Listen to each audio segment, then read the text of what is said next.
whisper of darkness. The Tanaka Exorcism. The real exorcisms. The Tanaka Exorcism in 2005. Aranak or Nietzsche, a 23-year-old nun, had moved to an isolated hilltop monastery in Romania. Only weeks later, she began regularly giggling during Mass. It didn't take long before she descended into utter madness and was diagnosed with schizophrenia. Dr. Nietzsche believes he heard the devil talking to her, telling her she was sinful. After a 2-week treatment, hospital released her into the care of the monastery. But again, Kenichi started acting strangely. Father Daniel Corazon, the priest of the monastery, and 4 nuns decided to try a different method of curing her exorcism. They bound Kenichi to a cross, gagged her with a towel, and left her in a dank room at the convent for 3 days, without food, where she died of suffocation and dehydration. The shocking case was widely publicized throughout the world. Following a lengthy trial, the 5 were convicted of murdering Kenichi. Just before his arrest, the 29-year-old priests, they did during a Romanian TV interview, "You can't take the devil out of people with pills." Claire Germana Soleil. In 1906, Clara Germana Soleil was a 16-year-old orphan girl at Michael's Mission in Natal, South Africa.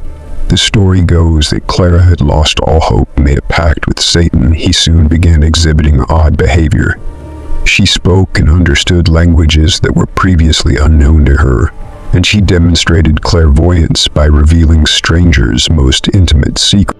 According to witnesses, Clara could not touch blessed objects. She also had extraordinary strength, often beating up nuns who tried to restrain her. Allegedly, during several exorcisms, she levitated 5 feet in the air, tried to strangle one of the priests, and cried out like a savage beast before finally the demon was forced out and the girl was healed. Anna Eklund. Anna Eklund in 1908. Anna Eklund was only 14 years old when she began showing signs of demonic possession after her caretakers reportedly cursed her by slipping magical herbs into her food. She would speak in tongues and in strange guttural voices. It is said that she would levitate and even cling to the walls of her bedroom. In 1912, an Eklund had her first exorcism performed, which properly or short time it soon, and I became possessed again. But this time by multiple demons. 1928, 3 exorcisms were conducted at a convent in early Iowa. Reportedly, Anna was finally cured in 2016. The story was picked up by director Andrew Jones and transformed into a movie inspired by the true story called The Exorcism of Anna Eklund. Cheyenne Johnson.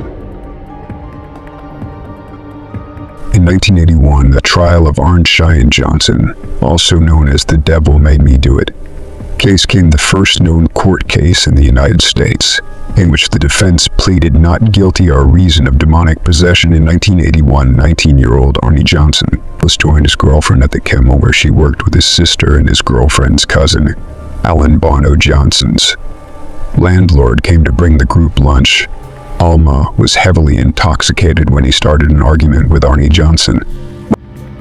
Johnson been growling like an animal through a 5-inch pocket knife and stabbed Bono repeatedly. Allo died several hours later when Johnson was arrested the day after the murder.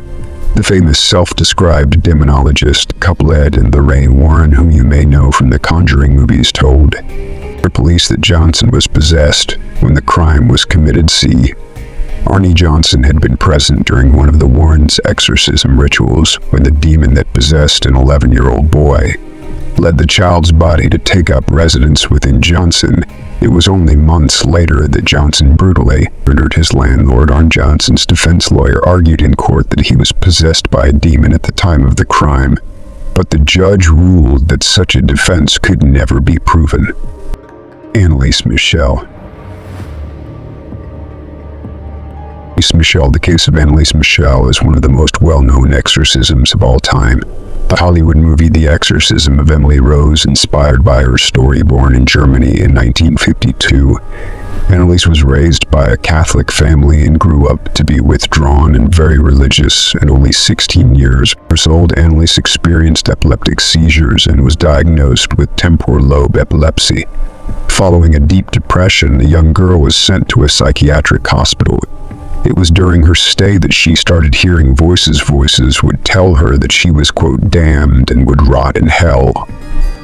Annalise was prescribed anticonvulsion drugs for continuous seizures and a drug used to treat various psychosis, including schizophrenia, disturbed behavior, and delusion. However, her health did not improve, and Annalise began to attribute it to demonic possession. 20 years old, she complained about seeing, quote, devil faces, and became intolerant of sacred places and objects. Amidst that, her problems were not medical, and Annalise left the psychiatric hospital and went to San Damiano, a church near Assisi, Italy.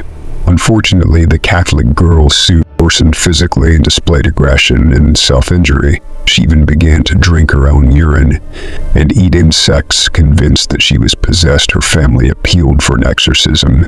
Though the appeal was rejected at first, two priests finally got permission from the local bishop. In 1975, Annalise went through 67 exorcism sessions. During the sessions, she refused to eat. Eventually, Annalise died at her home on July 1st, 1976.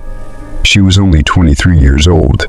The autopsy report stated that the cause of death was malnutrition and dehydration. Her parents and the priests were charged with homicide. One of the priests allowed a few of the exorcism sessions to be recorded. Here's a small clip of the truly disturbing audio type.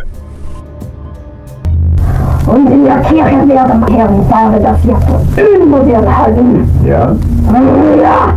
Alle? Ja, warum?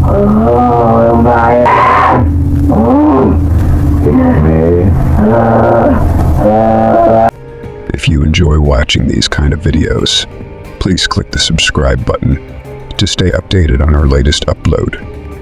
Thank you for watching.